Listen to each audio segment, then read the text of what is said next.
So, hello everyone. A warm welcome to this session on overview of lithium-ion state of health estimation methods. So, my name is Abhinav, and I have been a part of Decibels Lab since 2021.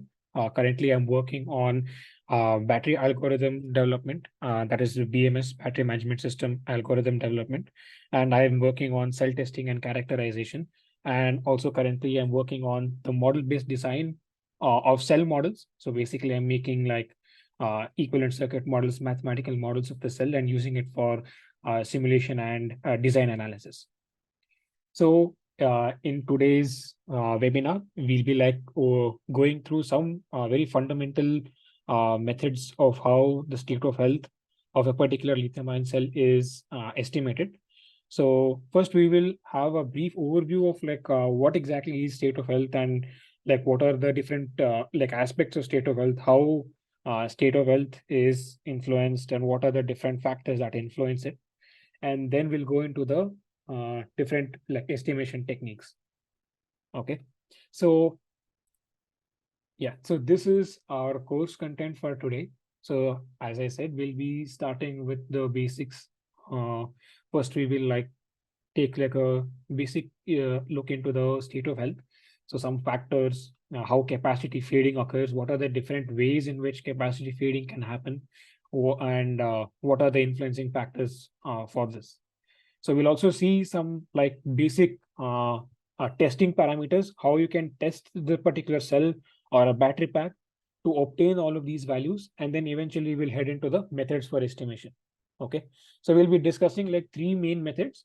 So that is some simple mathematical formulas, which can be used in the laboratory itself, but not exactly in the real world. That is what we call as the least squares estimation methods.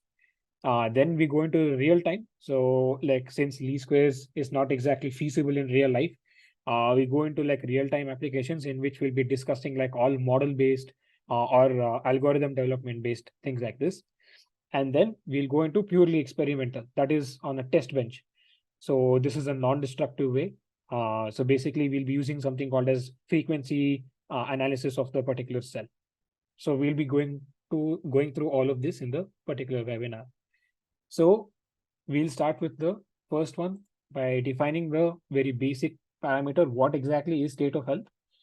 So when we say state of health, basically we are describing the present condition or the present status of the cell relative to what it was when it was in the fresh condition. That is to say, in the mint condition, or when it was like brand new out of the factory or out of the manufacturing line, right?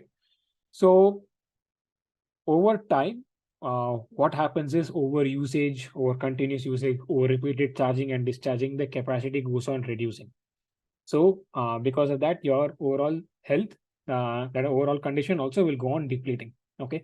So here on the left side, you can see a simple diagram that represents the overall, like a very sort of simple flow of the depletion in state of health. So it starts with beginning of life.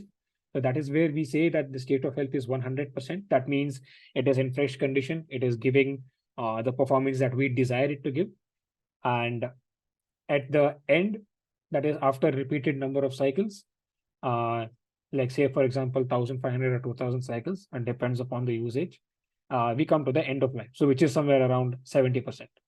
Okay. So this is how the state of health is defined. It is nothing but the present condition or the present status of the cell relative to its original condition. Okay. So what are the different factors that influence the state of health? So on the right hand side, you can see a complete list of them. So first and foremost thing, one of the most important ones is temperature.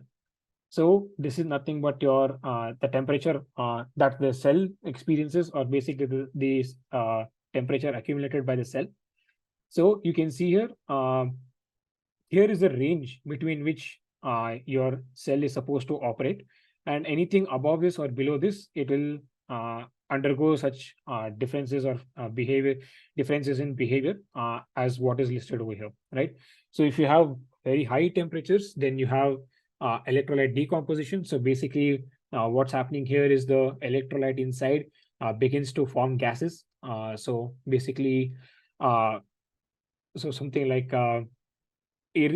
unreacted chemicals. So that will be in the form of gases, and that portion is nothing but your decomposed electrolyte. Okay, along with undesired side reactions. So all of this will begin to eat away at the electrodes inside. That is your anode and the cathode, right? So this will eventually lead to what is called as irreversible capacity loss, and it will like rapidly start to degrade the cell. Okay, so of course, even your internal resistance, that is your impedance, will be affected, and there will be complete thermal decomposition of the active material inside. So your active material would basically be your anode and your cathode material. So your structure, both the structure in terms of electrochemical structure and your mechanical structure, both will begin to rapidly disintegrate. So that is at higher temperatures. So if you can see here, the limit is up to 40 degrees. So upwards of 40 degrees, this is what is experienced.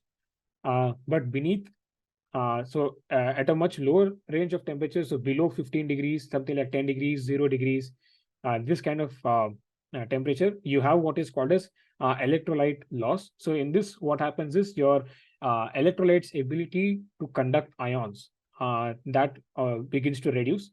And if you continuously go on operating the particular cell or battery pack at lower temperatures, then permanently your electrolyte will solidify and it will no longer have the capability to conduct any more ions. So basically, it becomes a resistance, right? A very high value of resistance. And that will again cause some amount of capacity fading. And here again, your electrolyte decomposition happens, right? So one of the most important phenomenon that is encountered at very low temperatures is what is called as lithium plating.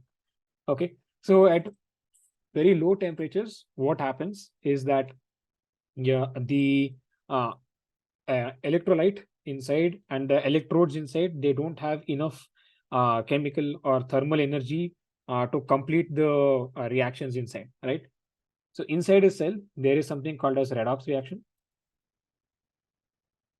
So inside the cell, these two the redox reactions happens, and this is a combination of reduction and oxidation reactions.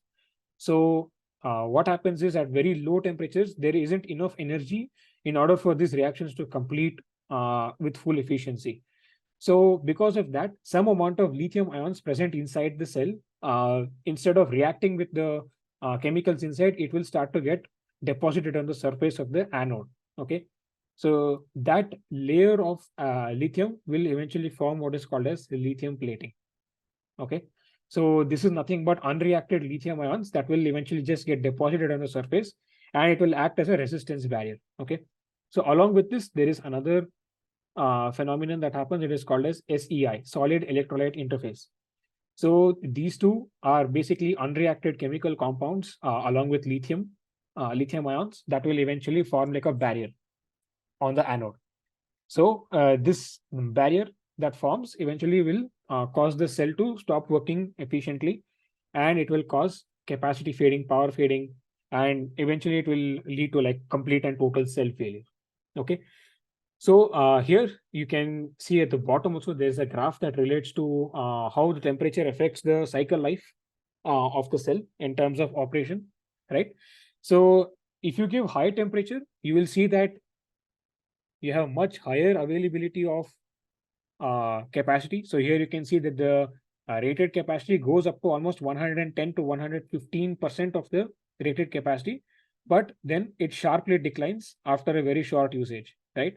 So again, that is at higher temperature. So if you use it at lower temperatures, you will notice that a much longer life is available, but it is only able to achieve about 95% of the battery capacity. That is the rated capacity. Okay. So it is always advised that the cells should be always like used between uh, a minimum of 15 degrees and a maximum of 40 degrees, not more than this. So this is the range within which all manufacturers suggest that all lithium ion cells should be used. Anything outside this will once again lead to these kind of complications as discussed, right? So this is the first term, that is temperature. This is the one of the most important influencing factors for the state of health. Then comes your C rate. So your operating C rate decides again how rapidly or how slowly your cell will age. That is your charging and discharging C rate. So uh, like we've seen that in many batteries there is an option to use fast charging, right? But it is told that never use fast charging like frequently. Use it like once in few weeks or once in few months, uh, like uh, like something like that. So the thing is that if you use very fast charging, if you use rapid charging, then your battery will start to again disintegrate inside, because the cell isn't actually designed to handle extremely high values of current or extremely high magnitude of current. So the same with the discharge as well. So the faster the charging or the faster the discharging current, the more rapidly the disintegration happens inside. Okay. So basically, it's nothing but your rate at which your electrochemical reactions happen inside. So as I had mentioned, there is something called as redox reaction, and these redox reactions can only sustain a certain amount of current. That is to say, they can only occur at a particular rate. So beyond that rate, it becomes unstable and goes into an area called as overcurrent. Okay, so this is basically a situation where the cell is not able to sustain the electrochemical reactions at a like a sustainable or at a sort of at a stable rate. And here is where again you have something called as electrode decomposition. Okay, so we had seen electrolyte decomposition. Here electrode decomposition happens, and eventually the materials, that is the anode and cathode materials, will disintegrate. Okay, so this time it will be complete mechanical disintegration and complete separation of the material, and here again the cell will fail. Okay, so another situation that can happen in this case is what is called as dendrites. So to further understand dendrites, we can take a simple example. So back in 2017, like one of the phones released by Samsung, that is like Samsung Galaxy Note 7. This particular mobile phone was prone to like fires and short circuits and explosions, right? So that happened because of a particular phenomenon called as dendrites. So basically, dendrites is nothing but a branch of lithium ions that will form like over time, especially when the cell or the battery pack is subjected to overcurrent, that is very rapid charging or very rapid discharging. And especially if the cell is not of good quality, or if it is not like designed to handle a certain percentage of overcurrent, then very quickly lithium branches or basically like long metallic strands of lithium ion will form inside the inside the anode and cathode. And once the dendrites touch each other, that is to say from the negative to positive, if there is a contact, then immediately there's a short circuit and the entire cell will explode, right? So dendrites is a very dangerous phenomenon that can happen due to overcurrent. So all that is purely dependent upon how you can control the charging and discharging C rates. So that's one of the most important influencing factors for state of health. So then we have depth of discharge or state of charge. So again, let's take the operating voltage curve of a lithium ion cell. So here, let's just take a typical lithium ion curve. So this is how your ordinary or your standard lithium ion curve would look like. Okay, so let's consider the maximum and minimum operating window, right? So this is going to be your 100% state of charge, right? And this is going to be your 0% state of charge. Okay, so this is a complete operating window. Okay, so if you operate a cell within this full window, so let's say that if you're operating from 100 to 0 and then again charging it from 0 to 100, then your cell will have much faster disintegration, much faster degradation, and it will give you much shorter lifespan. So it is somewhere estimated that this will give you between 700 to about 900 cycles, okay, at an average. But if you restrict your cell or your battery pack's operating window between, say, like 85% and a minimum of, say, about 20%. So if you operate the cell or the battery pack within this window, this voltage window, then you'll have a much larger and much longer lifespan, right? So this would estimated to give you almost twice the value, so almost 1400 to roughly 1800 cycles. Okay, so this is the analogy that you can use for this. So if you reduce the voltage window, you have much longer lifespan. So this, of course, directly affects your driving range. So if you reduce the available voltage, you're also effectively reducing the available capacity, right? So of course, let's say that this cell is rated for, say, 5 amp hours. That is available from 100% to 0%. But if you restrict it from 85 to 20%, then you'll only probably have around, as an example, 4.5 amp hours or less than this, right?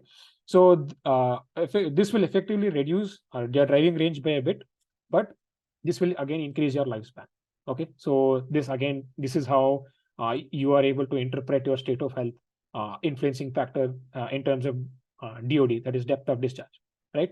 So the more frequently you discharge it to a much deeper zone, the more it ages. Okay, so same thing in terms of state of charge. The higher you charge it, the closer to 100% it is, the more it starts to degrade.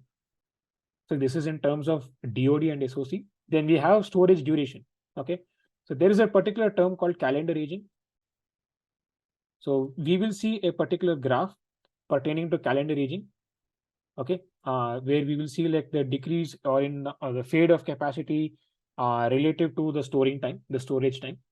So all lithium ion cells, in fact, all type of electrochemical cells, irrespective of lithium ion or whatever it is, they will undergo what is called as calendar aging when you store them.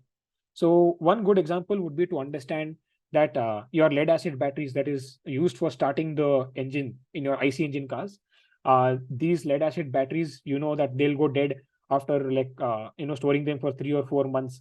So let's say that we store a car in a garage and then we come back after like 3 or 4 months and then we try starting it. We'll notice that the battery may not have sufficient voltage to start up the motor, right? So that what has happened there is calendar aging. Basically, it has lost a certain amount of capacity, certain amount of voltage due to storage. Okay, so the particular reason behind this is a sort of complex phenomenon, which is like very simply it can be put as leakage current. So leakage current is basically a small trickling current that will keep continuously being consumed by the cell even though there is no load. Okay, for lead acid batteries it is very large. For lithium ion batteries it is very small. Okay, which is why you will see that lithium ion batteries sort of age much lesser compared to your lead acid batteries. Okay, but still it is an influencing factor for your state of health. So the longer the storage duration, the larger the losses in terms of capacity and voltage. Okay, so again, this is another influencing factor here. So then we have number of cycles. So basically how long it has been used before, right? So if you see that your cell has, say, for example, achieved around 500 or 600 cycles, then its effective state of health will have reduced and it will no longer be able to sustain extremely dynamic scenarios as it was able to when it was like much lesser in terms of cycle number, right? So when it was like around 10 cycles or say 50 cycles, this is still relatively fresh. But when it crosses 500 to 600 cycles, then its effectiveness and efficiency reduces. So again, this is an influencing factor on the state of health. Then last but not the least is the manufacturing variations. Okay, so even though this is in microscopic terms, it will still have an effect. So it also depends upon the quality of the cell. So if you see, there are different like classifications. So like we have A grade, B grade, C grade, things like this.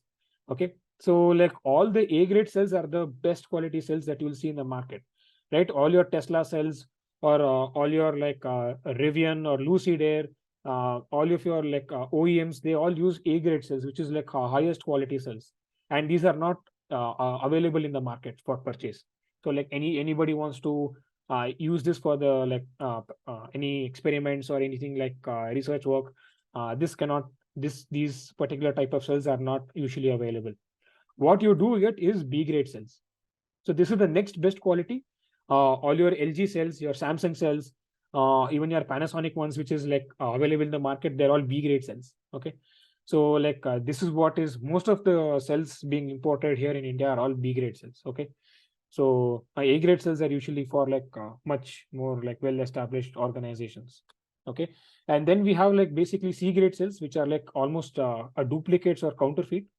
These are not very good quality, and they will last you like only up to like 2 to 300 cycles. That's it. Beyond that, it won't even sustain. Okay, so manufacturing variations. So basically, this is the classification. So A, B, and C. So your A grade cycles last very, very long. So approximately around 2000 cycles or so, like very good quality cycles, very good quality cells. So B grade can give you, like as we had seen earlier, like around 1500, 1600 cycles. And C grade will not even last you like more than 500, right? So it also purely depends upon your quality of manufacturing. So worse the quality, again, uh, faster your state of health goes on depleting. So these are all of the factors that influence the state of health. This is just a brief summary of all of them. There are actually many more than this. It also depends upon like how you have arranged them in the battery pack, the assembly, cell balancing, things like all this. So, but we won't go into in depth into all of that. Okay, so this is what the brief overview of how the factors, what are the different factors. So here we will see what is the what are the different like graphs that we can interpret for like understanding how capacity fading and state of health or aging occurs. So some of the most simplest graphs that you can see here is your plot of resistance and capacity change over time.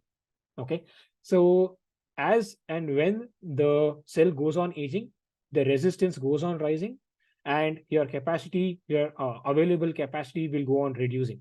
Okay, so suppose this is at around 5000 mAh, right? So after usage, this will come down after say about 1000 cycles or 1200 cycles. This will have come down to roughly 80%. Okay, so this is actually considered to be very near the end of life. So this is somewhere close to 4000 mAh. Okay, this is usually when the cells usability or the effectiveness starts to like drastically reduce. Okay, so this is very close to what is called as end of life, and here your resistance goes on rising. So it is a fundamental rule that, and it has been observed over repeated experimentation, that after every 100 cycles of usage, lithium ion cells approximately have a rise in 0.05 ohms. Okay, so this has been observed through experimentation. Many experiments have shown this sort of value, that every time that there is 100 cycles change, there will be a rise in 0.05 ohms. So at particular point in time, the resistance is so high so that you will no longer be able to have effective usage. Okay, so this is the simplest graph in order to understand how the SRH changes. So next, on the right hand side, you can see how capacity will go on fading due to storage. Okay, so we had discussed something called as calendar aging. So that calendar aging is because of your storage time. So here on the x-axis, you can see for how many weeks it has been stored, and on y-axis is your what is called as capacity ratio. So this is nothing but a ratio of how much your capacity has depleted compared to your rated capacity. So if you take the ratio, it is capacity present divided by initial capacity. Capacity initial, yeah. So this is your like ratio in through which you can understand how much percentage of capacity has been depleted. So you can see here, the longer you store, the longer the more the loss. Okay, and again here temperature is an influencing factor. So the hotter the temperature, the faster the depletion. The lower the temperature, the slower and the lesser the depletion, right? So you can see that 35 degrees has much more retained capacity compared to like 65 degrees. Okay, so although like 65 degrees is usually not measurable in terms of real life, but this is just to test it in terms of extreme cases. Okay, Usually we'll cap this somewhere around 40 to 45, not more than that. But this is just to understand how it would behave in extreme conditions, right? So again, in many data sheets, they'll have mentioned what is the storage time and how much, what temperature you should limit it to. And usually they will mention that 35 degrees is the upper limit, not more than this. Yeah. So this is in terms of storage. And in the bottom, you can see how capacity will go on decreasing due to repeated usage. So this particular cell this particular graph that you see here, this is tested and obtained here at Decibels lab itself. And here we have performed up to 500 cycles. So on a particular cell, on a particular LG cell, okay, and LG 18650 cell. So over repeated charging and discharging, here you're able to see how the capacity goes on changing over the cycle number. So starting at almost 2600 mAh and then ending at near 2270 or 2280 milliamp hours, right? So this is the end of life here. Okay. So beyond this, it is no longer going to be able to give a sustained behavior. And after this, the behavior will go on like reducing like this. Okay. So the more you use it, the more it keeps on, like the capacity will go on decreasing more and more rapidly. Okay. So this is how capacity feeding graphs would look like. Okay. So, but if you want to like perform some tests to obtain these graphs, then here, these are the aging tests. There are so many aging tests that one can perform in order to obtain such graphs. Okay. So here you can see there are different kinds of aging tests. So starting with the simplest aging test, this is what is called as static aging. Okay. So static aging is basically like there is no dynamic scenario, as in to say current does not have any wild fluctuations like how you see in this kind of scenario, right?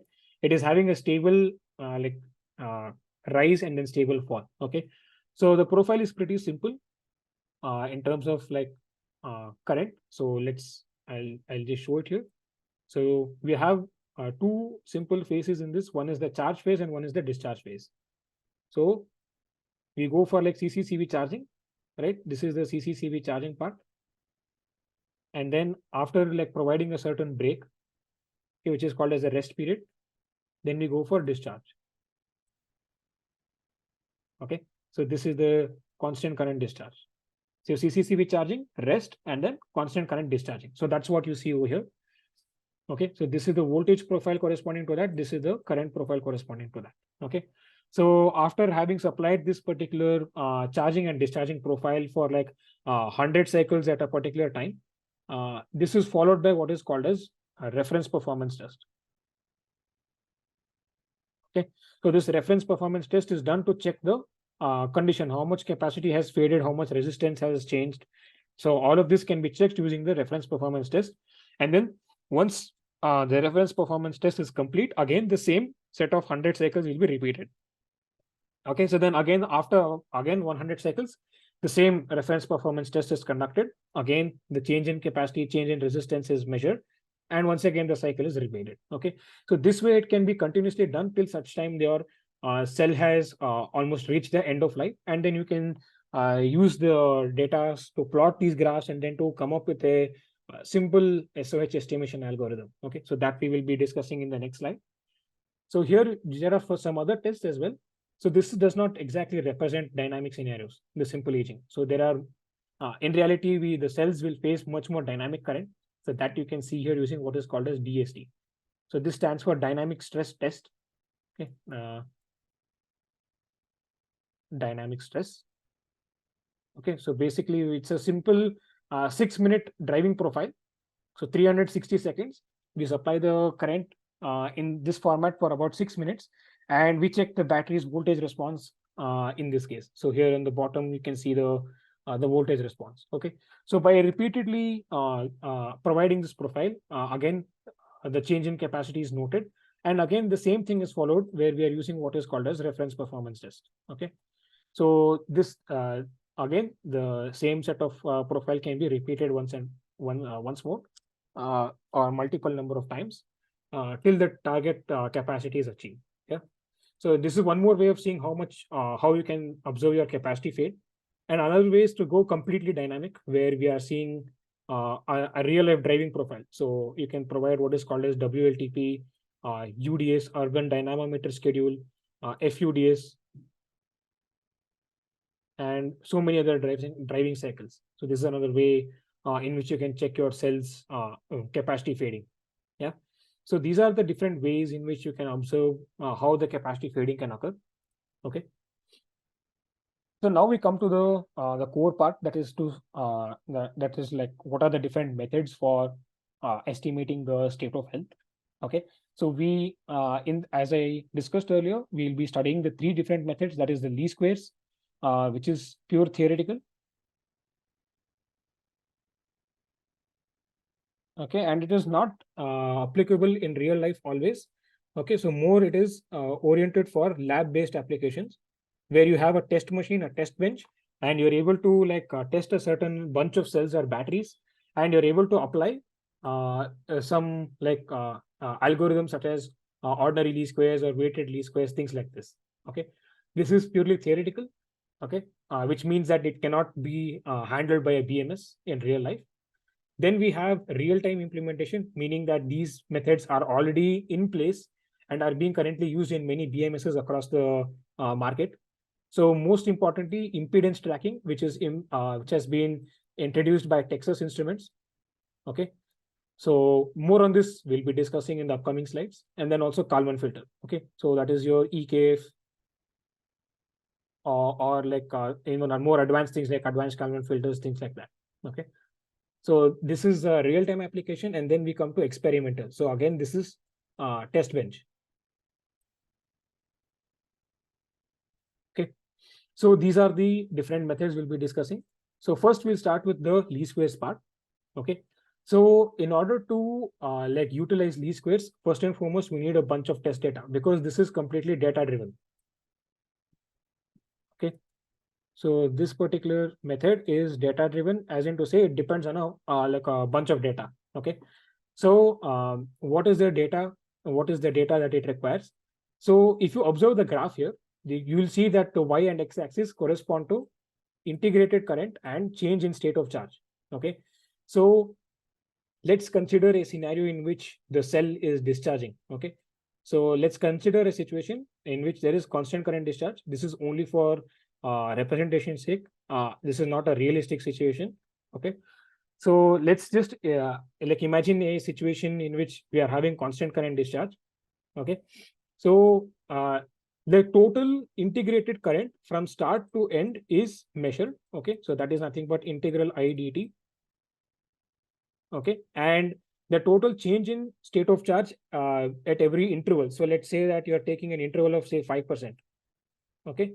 So within this interval, how much is the state of charge changing? So for example, from here to here, how much has the SOC changed? And again, from here to here, how much has your SOC changed? That is your delta SOC.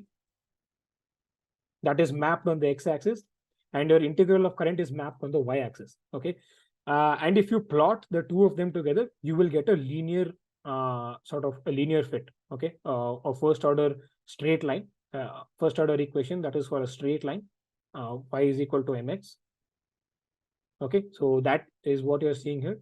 And that is highlighted by the red line, OLS. Okay.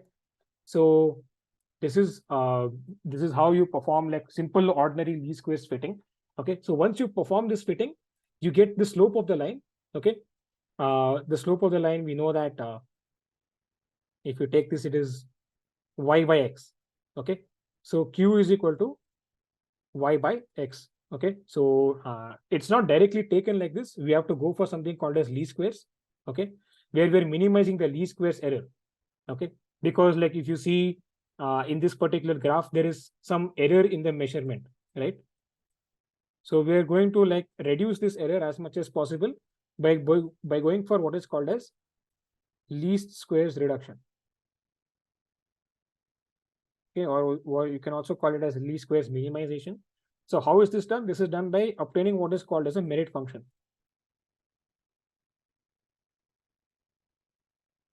Okay, so I won't go into full details into this because this is a completely different sort of domain where we enter into more towards like stochastic and statistical methods. But just for your understanding, there is a merit function which is actually a simplified equation of the least squares form. Okay, so basically you're simplifying the least squares problem there, and you're obtaining a finalized equation in which you're getting a sort of ratio between the y and the x-axis. Okay, or basically the sum of squared errors on the y and x-axis. So we go for what is called as merit function, and then your final equation will look like this: sum of x y by sum of x square. Okay, so I will rewrite this equation here.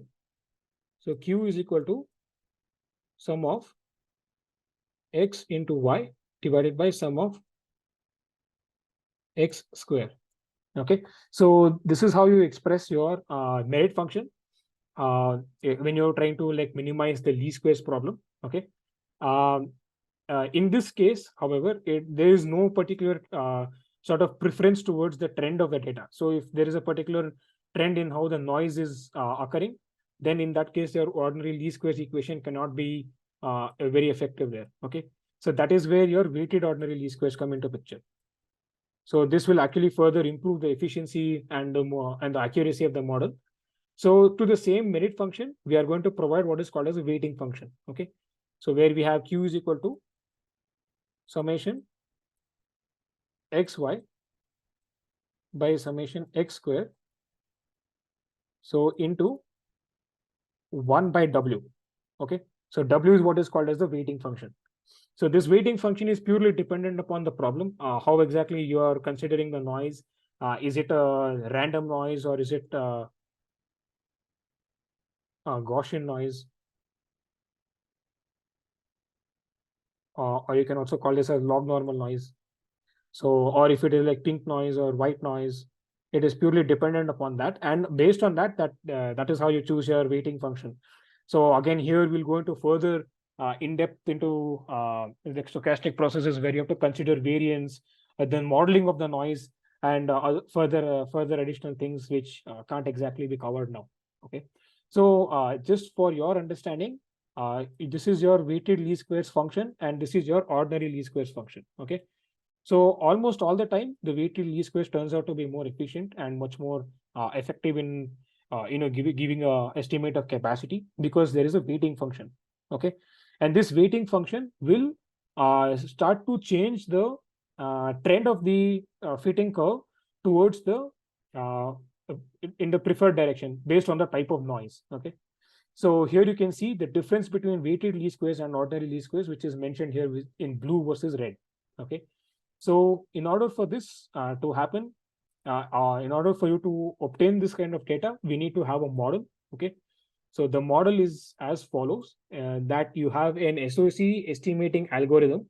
Okay, it could be anything like a Kalman filter, or like a recursive least squares, or a sort of a least squares filter, or something like that, which will take some sort of tested data, discharge voltage, discharge current, and the total operating time, and it provides you the estimated SOC throughout the operation. So once the estimated SOC is taken, you also have the accumulated current, that is your total integrated current, and it feeds it into this particular algorithm. Okay, so here you can see here. Okay, so your X will be your SOC, your estimated SOC, and your Y will be integrated current. Okay, integral IDT. So over a particular time interval, 0 to t. Okay, so if you take that as this least squares error, then that's how you get your estimated capacity. Okay, so from here you can get a SOH estimate. Okay, so we have SOH estimate is equal to your capacity estimate Q, okay, divided by Q rated. Okay, so that is nothing but your rated capacity based on the data sheet, right? So this is one way of estimating the state of health using what is called as least squares approach. Okay, so you have two forms: one is ordinary least square, one is weighted least square. So ordinary least square is just a simple straight fit. There is no changing the trend of the data based on the noise or the variations in measurement. Okay, weighted least squares is more adaptive.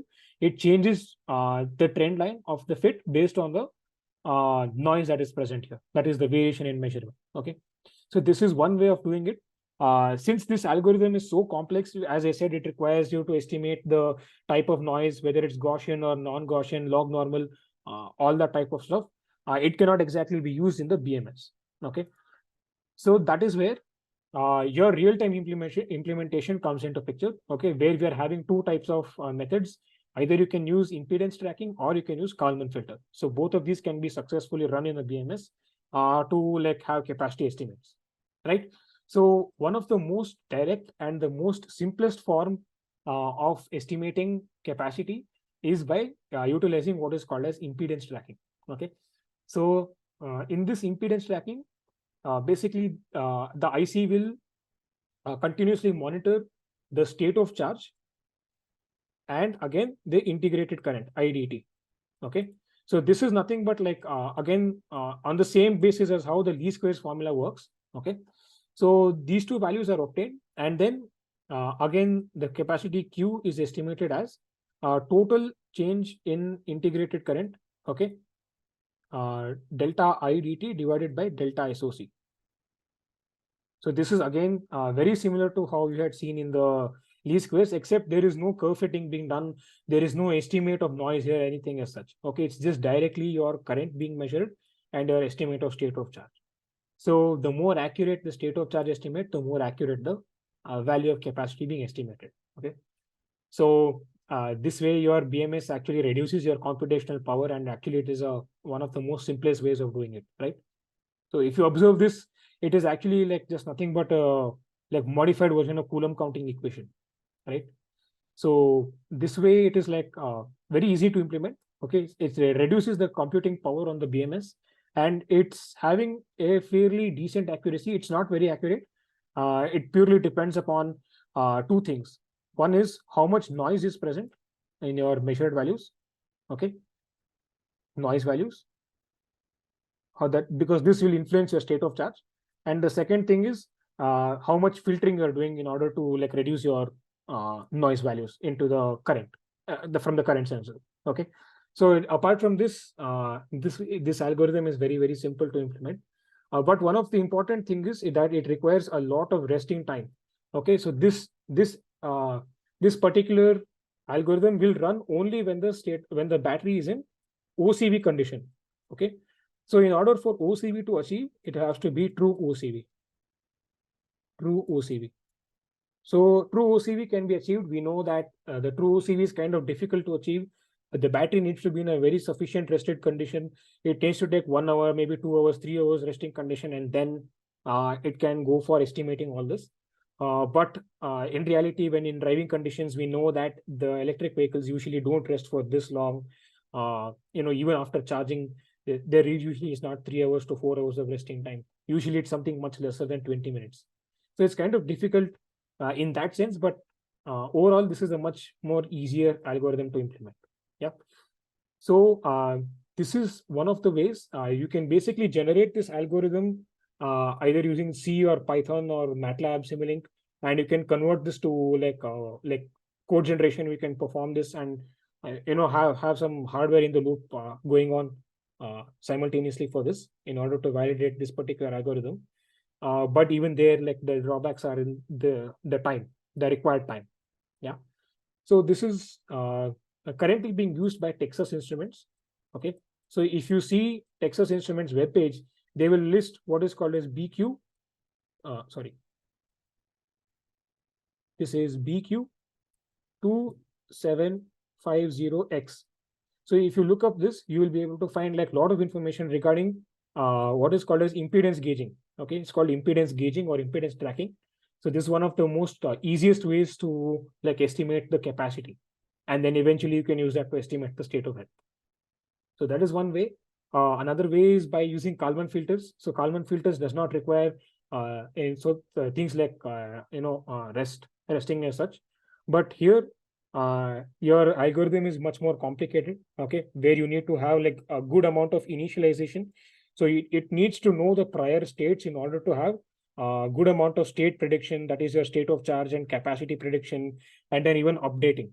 So all of these steps is purely dependent upon how accurate is your initialization values. Okay, so of course even here your filter noise also matters. If you have excessive amount of noise, then your Kalman filter won't exactly be very accurate. Okay. So your standard extended Kalman filter is like pretty sufficient to get a capacity update. So including all of these equations that we have, that is the prediction equation, the update equation, we can add what is called as capacity update here. Okay. So it can be added to the last part of the algorithm.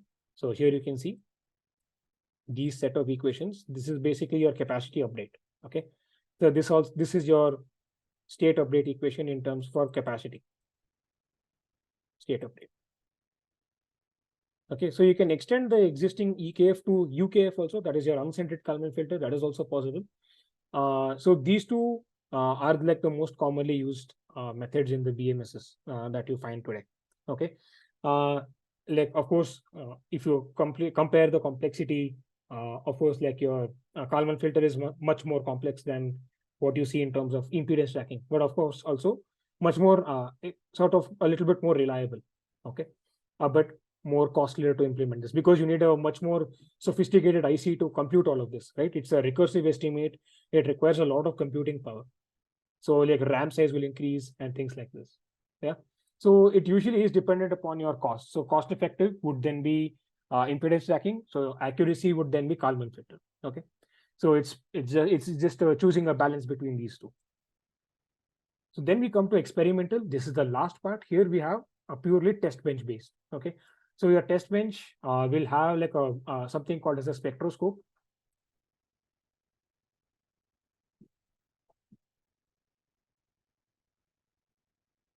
Okay. So we have a spectroscope.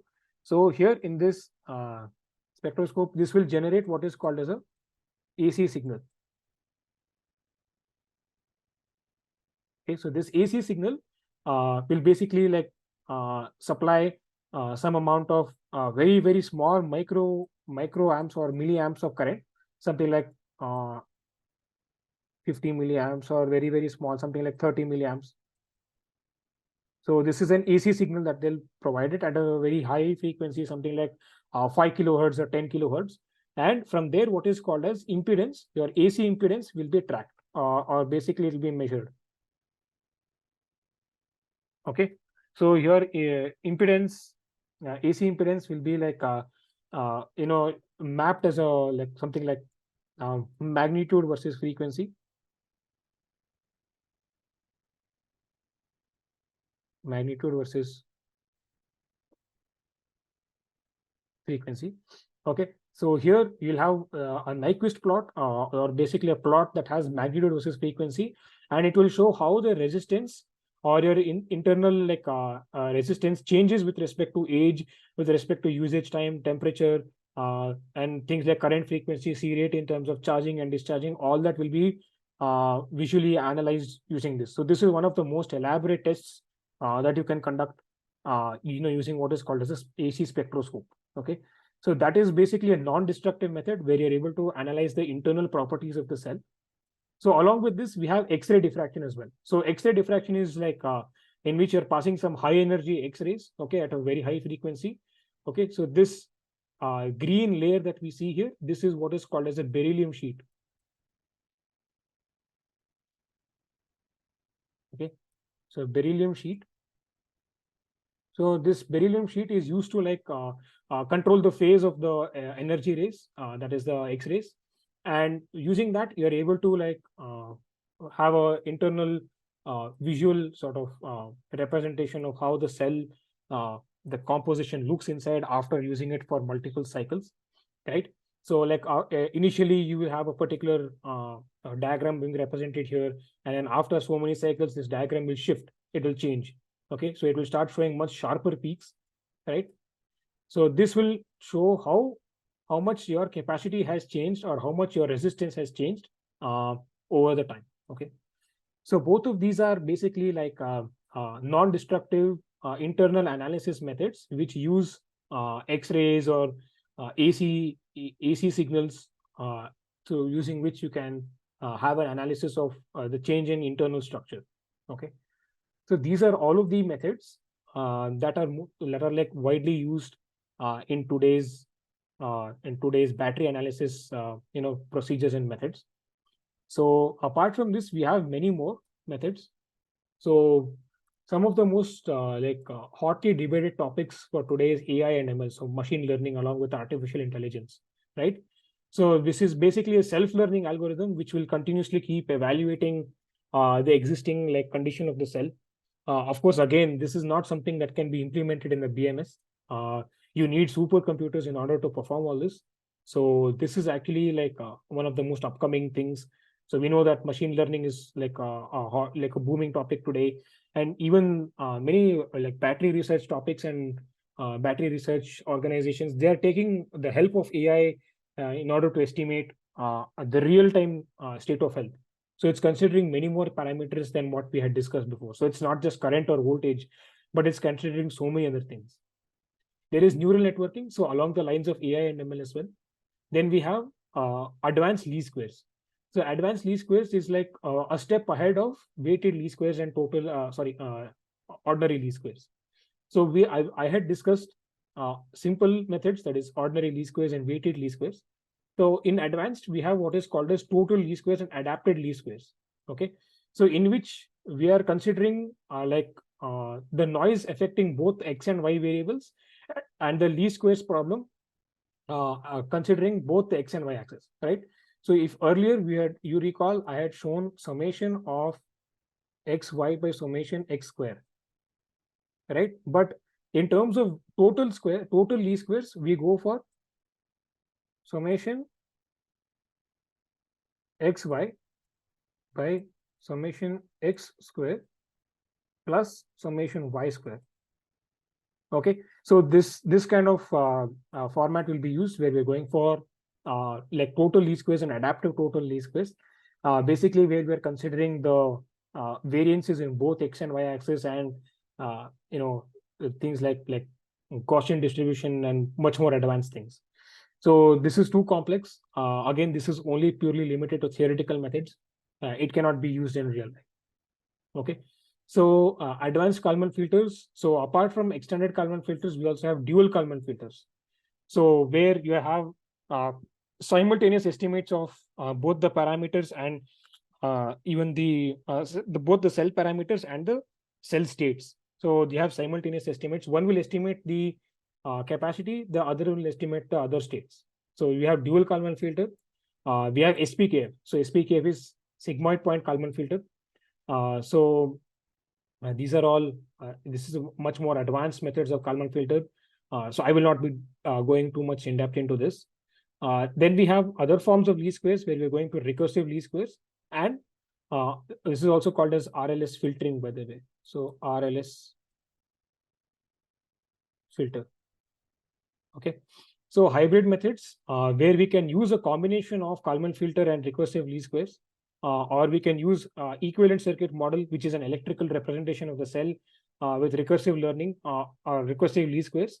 And we can even have statistical approaches. So where we can like have some more like stochastic or statistical approaches combined with Kalman filter. So these are like much more advanced, so many other ways in which you can go for state of health estimation. Okay. So in conclusion, there are several methods that exist for SOH estimation, but not all of them are implementable in real-time applications. So in cars, you cannot load an extremely heavy computational application or an algorithm. It may be very sophisticated, but it may not be able to, it won't be practical to implement it in real life. Yeah. So for that, you have to choose the right balancing, the right balance in terms of complexity, that is in terms of fidelity, in terms of computational power, right? Because we have to consider the BMS IC's computational capability. Okay. So extremely large and complex algorithms can't be implemented, right? So namely these, so in terms of AIML or weighted least squares, total least squares, Kalman, very advanced Kalman filters, they won't work in BMSs. Okay. So then there is simpler ones, simpler Kalman filters, simple Coulomb counting or impedance tracking, what I had shown, or adaptive Coulomb counting. These can be used in the BMS. And currently, as I said, Texas Instruments is using those methods for estimating. So this is a much more easier method to go. Okay. So here there is a cost of course, accuracy. So this is slightly less accurate, while you're having much more accuracy over here, because you have more computing power over here, right? In this case compared to this case, right? So these are the conclusions. So this, we have come to the end of our webinar for today, right? So thank you very much for attending this webinar.